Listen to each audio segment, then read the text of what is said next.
Hi everybody, Marty Rubin, and I'm back for another segment of Marty's Corner. And today's a very special day. It's very quiet in here, as you can see. Nobody's here yet, but this place is going to be full very soon. And today I have some very special guests that we don't often get a chance to see. So follow me, and we are going to go see where we're going. These are people that are hidden, and tonight they're not going to be hidden anymore because we want to show what the orchestra pit looks like and all the fantastic musicians for West Side Story. Look who's here. For anybody that's ever asked us, is there live music? Is that canned music? No. We have a live orchestra. There's an orchestra pit down here, and we're very excited. So before we get started, I want to give the opportunity for everyone to introduce themselves and say where you're from. Well, Trevor, why don't you get us started? My name's Trevor Pierce. I am the conductor for West Side Story, and I am from, I live in Manhattan, but I'm originally from Connecticut.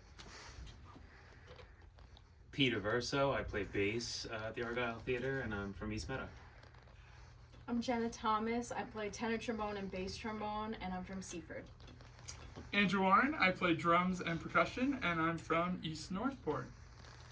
Hi, I'm Lo Wood. I'm playing bass clarinet, flute, and tenor saxophone, and I'm from Chicago, Illinois. Hi, I'm Brian Schatz. I'm playing saxophone, clarinet, flute, and piccolo here at the Argyle. Nice. So I have a question for you. Why is the drummer not behaving himself? Why is the drummer all the way in the corner? Never. So the drums are behind a shield to kind of mask the volume a little bit, Right. and to just kind of keep everything reined in. But everything's mic'd so you can hear it in the house, and it sounds just like it would be if you were right on top of them. Yes. And let me ask you,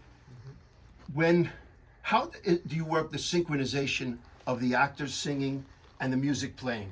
Like, how do you utilize a screen or something? Yeah, so because we're condensed down here under the stage and the actors can't really see me, we have a camera system. Both they have a video of me that's on the back wall of the balcony, and I have a TV of them, so I can see what's happening on stage at all times, and then they can see what's happening down here if I'm like cueing them, or so we can make sure that the music always stays together with the singers. That's nice. Jen, I have a question for you. When you're playing music like, let's say, the mambo in the dance-off at the gym, and you feel the music pumping, and the actors are singing their hearts out, and you hear the audience responding, do you take a moment to say, wow, I have a hand in making this happen? What does that feel like for you? It's definitely very exciting. It's a pleasure to play Leonard Bernstein's amazing music, 6 shows every week, and it's an absolute pleasure. It makes us very happy down here to play such amazing music. And everybody down here is doing the job. It's unbelievable. What you've been here from the very beginning. I mean, it's tremendous. What is the process for West Side Story to come together? Like you find out the Argyle Theater is doing West Side Story, and then what's the process of how the orchestra comes together? Step one is make sure they hire a bigger orchestra. Because usually here at the theater we have a group of 6. Okay. But this music for this show, apart from being some of the greatest music ever written for anything ever, is so demanding both musically and physically that you can't do it any kind of service unless you have at least the 9 people that we have here. 9 is a large orchestra for a show on Long Island, This right? is the biggest orchestra in a theater on Long Island right now. Or maybe not ever, but it's certainly right That's now. great. This is the biggest one. And you could feel it out there. You feel the quality of it. We love it. It's unbelievable. Let me ask all of you. You could give us a start. When did you know that you wanted to do music? Like, when did you start? What age that you said, you know what, I love this. I want to make this my career.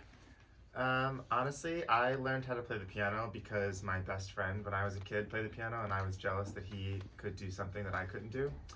And now he's an investment banker, and I'm a musician, so...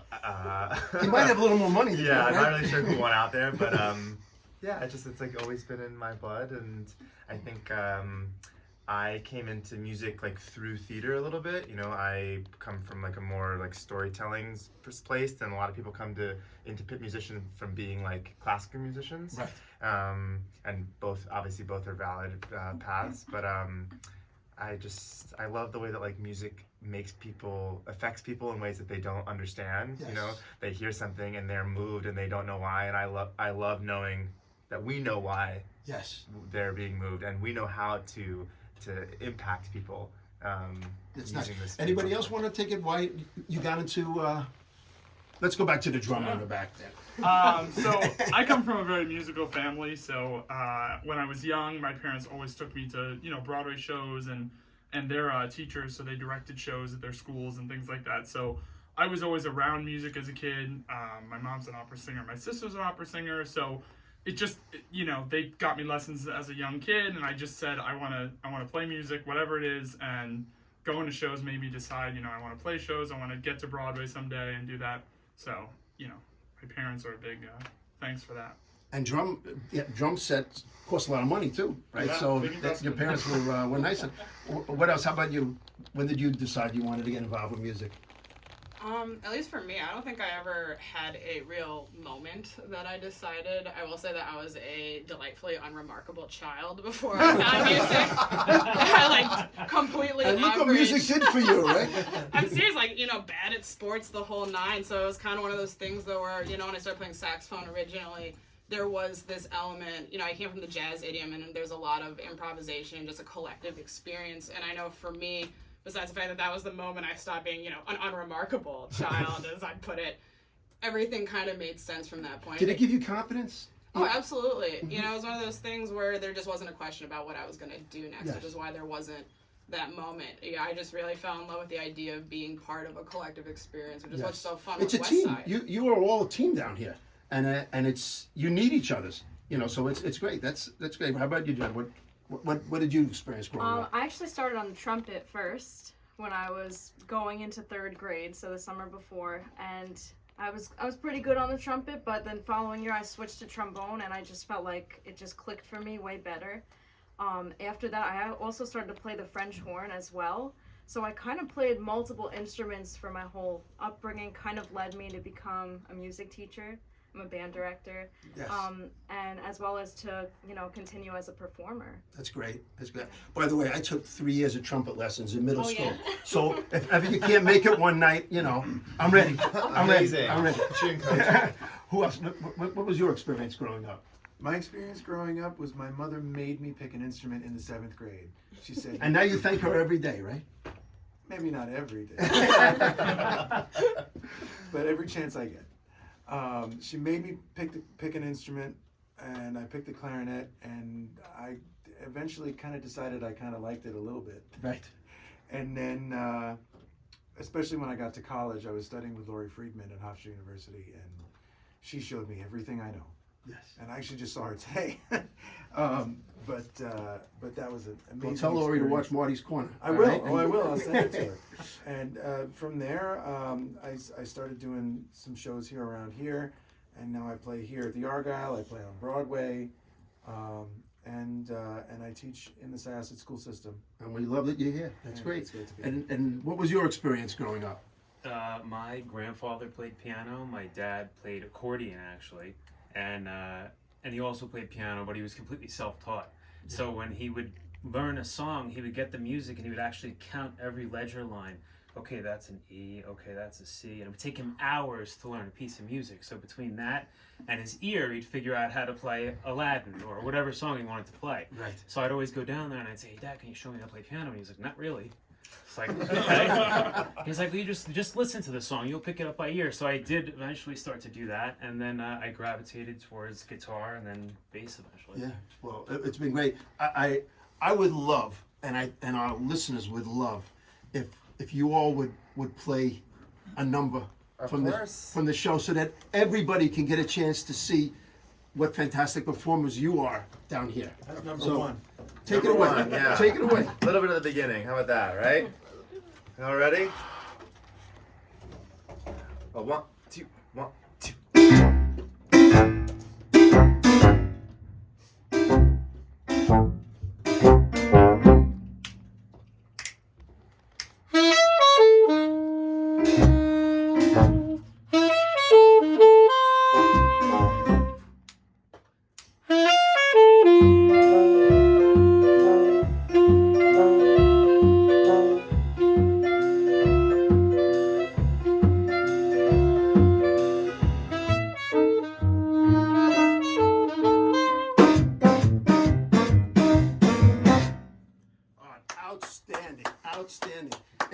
doesn't get you in the mood to come down to the Argyle Theater and see West Side Story, nothing will.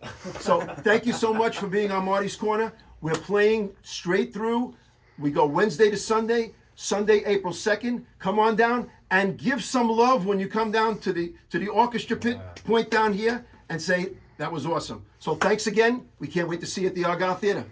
Come check us out. Yeah, thanks a lot. Thanks, everybody.